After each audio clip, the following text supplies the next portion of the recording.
Olá! Sabe uma pergunta que a gente deveria se fazer mais vezes? Quem, afinal, fiscaliza o governo? Pois é, hoje a gente vai mergulhar nesse sistema, nessa verdadeira caixa preta que existe para garantir que o poder público jogue dentro das regras. Porque a questão é exatamente essa, né? A gente tem um governo com um poder imenso. Como é que se garante que ele vai seguir as regras? Que não vai, digamos, jogar sujo? Bom, a resposta para isso é um sistema bem pensado, com regras claras e árbitros. Árbitros para manter o jogo justo para todo mundo. Então, para a gente entender bem essa história, nosso roteiro de hoje vai ser o seguinte. Primeiro, quem são esses vigias do governo? Depois, o que significa de fato a palavra controle nesse contexto? A gente vai ver também de onde vem esse controle, quando ele acontece e, por fim, uma distinção que é crucial. A diferença entre controlar o que é legal e o que é, digamos, uma boa ideia. Certo, então vamos começar. Aquela pergunta lá do início, quem vigia o governo, tem uma resposta oficial, um nome técnico. É o chamado controle da administração pública. Para ficar mais fácil de entender, é só pensar num jogo de futebol. O que a gente tem? Um livro de regras e árbitros para garantir que ninguém saia da linha. O controle da administração pública é basicamente isso. É o conjunto de regras e de árbitros que fiscalizam o grande jogo do poder. Tá, mas o que essa palavra controle significa de verdade nesse universo? Na prática, como funciona? Para responder isso, a gente precisa ir na base de tudo, no conceito fundamental que sustenta o sistema inteiro.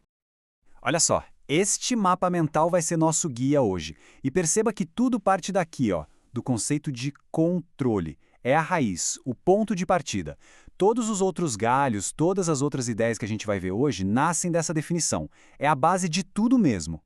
Então, a primeira coisa importante para entender é que não estamos falando de um único fiscal, de um órgão só.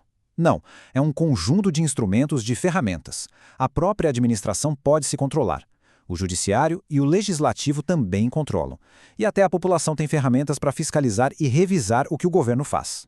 Ok, agora que o conceito base está claro, vamos começar a organizar as ideias. E a primeira grande classificação é pela origem. Ou seja, de onde que vem esse controle? Voltando para o nosso mapa, ele já nos dá a resposta. A gente tem essa primeira grande divisão, a origem. O controle pode ser interno, que é quando o próprio poder olha para si mesmo.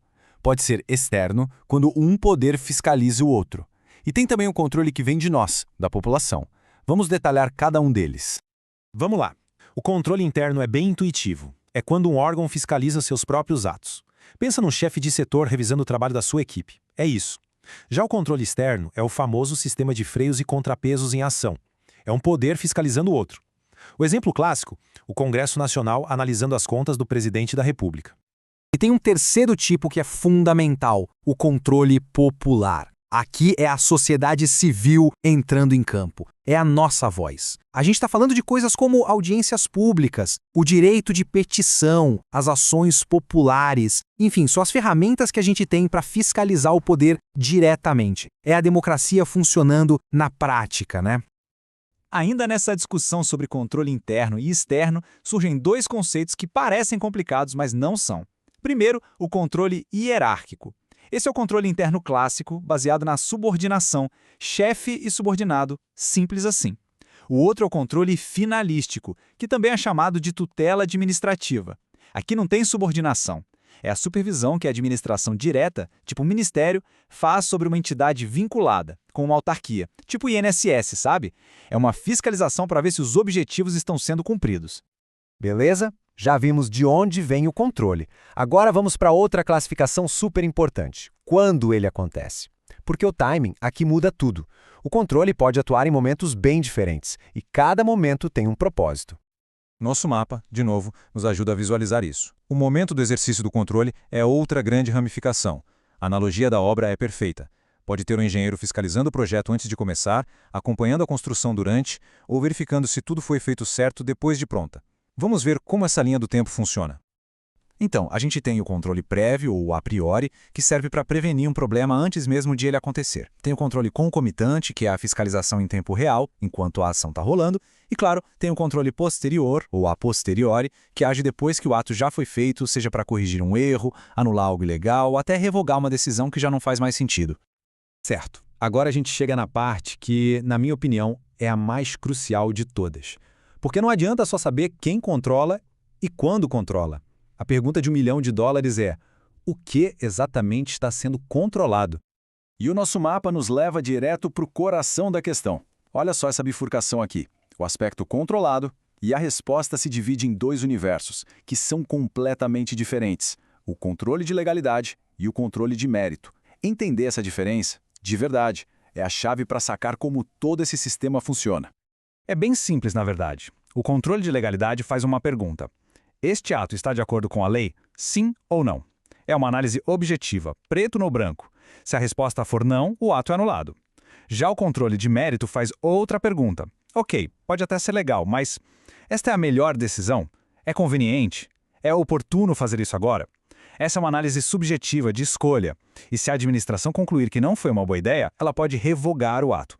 E na prática, quem faz o quê? Bom, a própria administração pública pode e deve fazer os dois controles, tanto de legalidade quanto de mérito. O poder legislativo foca mais nos aspectos políticos e financeiros, como no controle do orçamento e nas CPIs. Agora, o poder judiciário, aí a história é diferente. Ele tem uma regra bem específica para seguir, uma regra de ouro. Essa capacidade da administração de controlar a si mesma tem um nome importante: autotutela. É mais do que um poder, é um dever. O dever de olhar para os próprios atos e corrigir o que estiver errado, seja anulando o que for ilegal ou revogando o que deixou de ser útil ou conveniente. E o ponto-chave é: ela faz isso por conta própria, sem precisar de provocação externa. E aqui está a regra de ouro. Se tem uma coisa para levar dessa nossa conversa de hoje, é esta: o Poder Judiciário só analisa a legalidade. Ele nunca, jamais analisa o mérito de um ato administrativo. O que isso quer dizer?